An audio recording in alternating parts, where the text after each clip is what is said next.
Éminence, donc vous avez assisté au conclave qui a élu le pape François, qui a une élection qui a suscité beaucoup d'espérance. Quel regard vous portez sur les premiers mois du pontificat?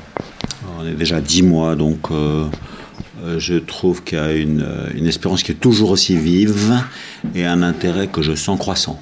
Voilà. C'est-à-dire, depuis le premier jour, il nous a surpris dans ses premiers gestes, dans le choix de ses vêtements, dans le choix de ses gestes, quand il s'est incliné pour demander la bénédiction, quand il a dit « je n'ai pas besoin de belle voiture, je n'ai pas besoin de belle maison », enfin.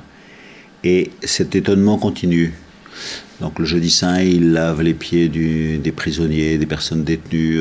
Dimanche dernier, il baptise 36 enfants de couples fort différents, de familles catholiques, mais aussi de gens dont la vie a été plus sinueuse ou difficile, et de parents qui ne sont pas mariés, mais qui aiment leur enfant, qui savent que Dieu aime cet enfant, etc. Et donc il montre comment l'amour de Dieu est offert vraiment à tout le monde dès que les portes s'ouvrent, et que si quelqu'un ouvre les portes de son cœur pour accueillir l'amour de Dieu, rien n'arrêtera, quoi. Alors, évidemment, c'est un travail qui est encore à ses débuts. On n'arrivera jamais à la perfection, parce que l'Église est une institution composée de nous, les hommes, qui sommes des pauvres pécheurs. Enfin, on voit qu'il y a un vrai désir de réforme de lui, de cette institution, de cette grande famille de l'Église, et surtout des personnes. Et il ne cache pas la vérité. Pour arriver à cette transformation, il n'y a pas d'autre solution qu'une rencontre personnelle avec Jésus. Et c'est donc de cela qu'il parle tout le temps. Alors effectivement, il a parfois un langage qui bouscule un peu, mais paradoxalement, il a une popularité qui ne faiblit pas, au contraire. Comment est-ce que vous expliquez ce paradoxe? Je ne sais pas si c'est un paradoxe, c'est peut-être l'un à cause de l'autre, vous voyez. Quand il dit ne nous laissons pas voler la joie de l'Évangile, ne nous laissons pas voler l'enthousiasme de notre foi, etc. Les gens savent que c'est vrai, parce que souvent, ils ont le souvenir, vous savez, beaucoup de gens, de la ferveur de leur foi quand ils étaient adolescents, de la ferveur de leur profession de foi, de la ferveur de leur mariage, etc. Puis il y a eu des difficultés dans la vie, etc. Et du coup, il y a eu quelque chose, on a l'impression que la vie m'a volé, quoi. Il dit non, ne vous laissez pas voler ça, parce que c'est une valeur sûre. Bien sûr, il y a des difficultés dans votre vie, mais ce qui est là, au fond, est quelque chose qui est encore valable pour vous aujourd'hui et demain. Donc, reprenez le train. Vous voyez, alors, je pense qu'il y a dans ces formules quelque chose de très très tonique. De la même façon, quand ces formules critiquent des travers. Je n'aime pas les chrétiens de pâtisserie, je n'aime pas les chrétiens de salon, je n'aime pas les évêques d'aéroport, etc. Pour chasser tous les aspects humains, un peu mondains, disons franchement. Il dit, quand l'Église se laisse prendre par la mondanité, ben, elle n'est plus l'Église, quoi.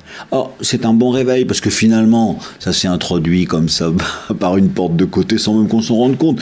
C'est pas dû à notre méchanceté, mais c'est simplement, ben voilà, quelque chose qui a affadi notre propre foi.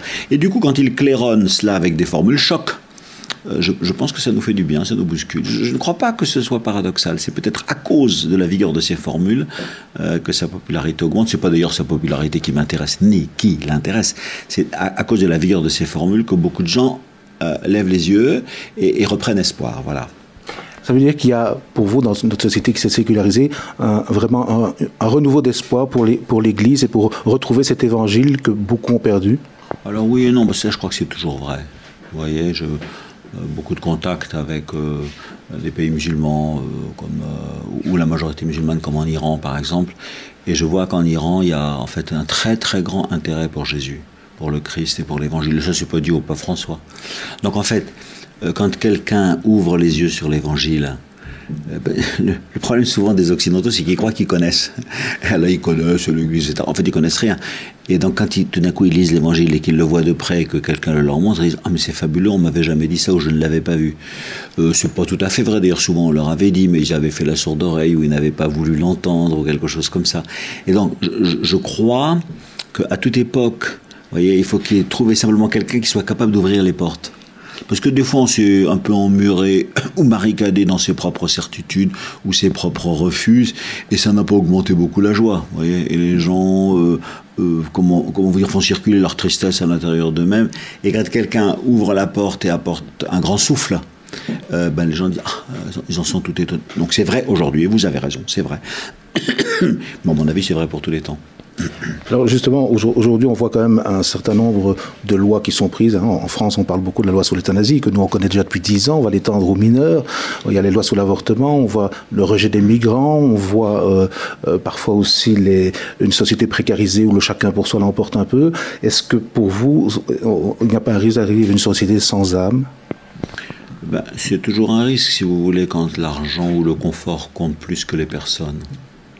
Dans une famille, je prends quelque chose qui est beaucoup moins polémique, qui n'est pas dans les lois. Mais moi, j'ai été aumônier de jeunes pendant longtemps.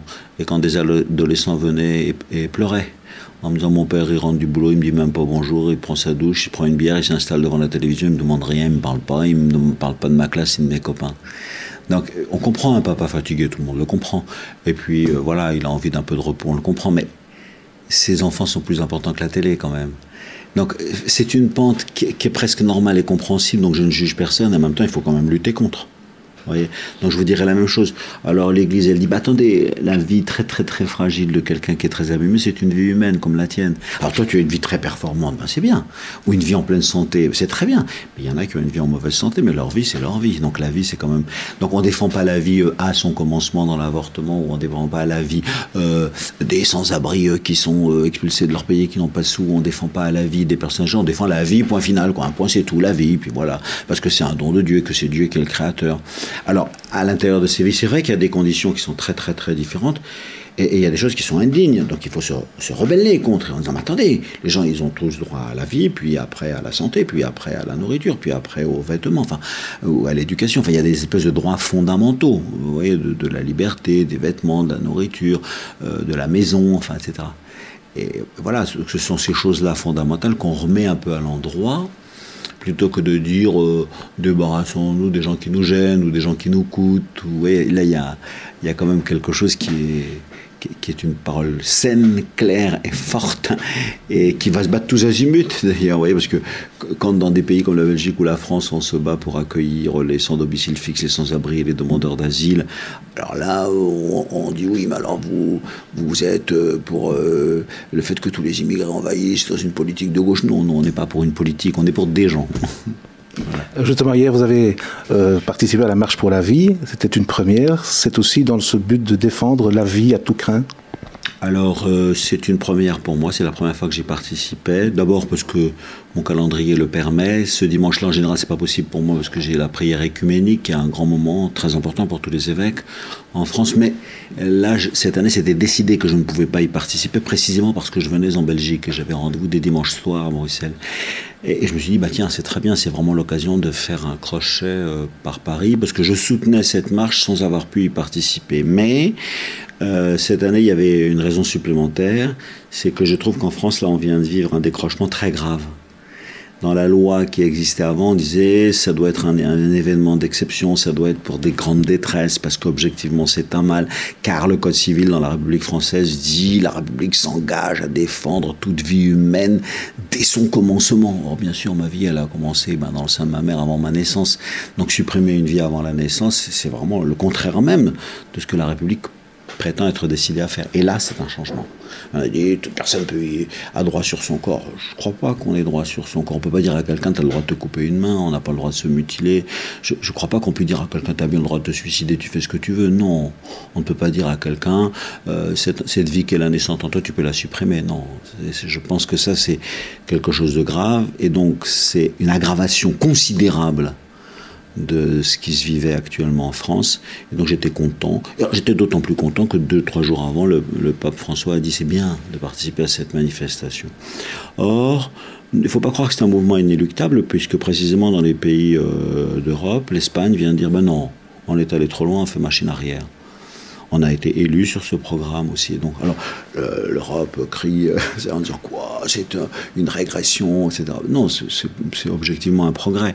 Mais voilà, donc là, on voit qu'on est dans un lieu de discussion, de combat assez difficile. Et je crois que sur ce sujet, il faut être clair. Vous savez, Jésus dit dans l'Évangile que votre oui soit oui, que votre non soit non. Alors, quelqu'un qui a vécu un avortement par sa panique ou par sa détresse interne, on ne le jugera jamais. Et au contraire, on l'amènera vers le chemin du pardon. Enfin, quand même, objectivement, c'est un acte grave. Et si quelqu'un a dit, j'ai bien le droit de faire ce que je veux, on lui dit, non. Non. On n'a pas un droit sur une autre vie humaine qui a commencé son cours. Non. Voilà. Quand Jésus dit que votre non soit non, il faut le dire clairement. Alors, dans ce cadre-là, le président Hollande rencontre le pape vendredi 24 janvier. Vous attendez quoi de cette rencontre ? Qu'ils arrivent à se parler en vérité. Hein ? Alors si c'est uniquement quelque chose d'un peu mondano-politique, en disant, bah voyez, je suis allé voir le pape, il m'a très gentiment reçu, etc. Bah, évidemment qu'ils ne vont pas se dire des choses désagréables ou s'offenser mutuellement. Cette rencontre sera humaine, cordiale et digne. Mais enfin, s'il y a un désaccord profond, il faut qu'il soit dit. Donc il y aura des points d'accord et des points de désaccord que le pape dira certainement avec beaucoup de clarté. Voilà. Alors, vous savez, quand un politique s'approche, on a toujours peur que ce soit parce qu'il y a des élections municipales en France bientôt. Bon, je ne peux pas reprocher à un politique d'être politique, évidemment. Mais j'ai assez de confiance dans le pape pour que ce soit une parole de vérité qui sera échangée. Je n'ai pas peur sur ce sujet. Merci beaucoup, Éminence.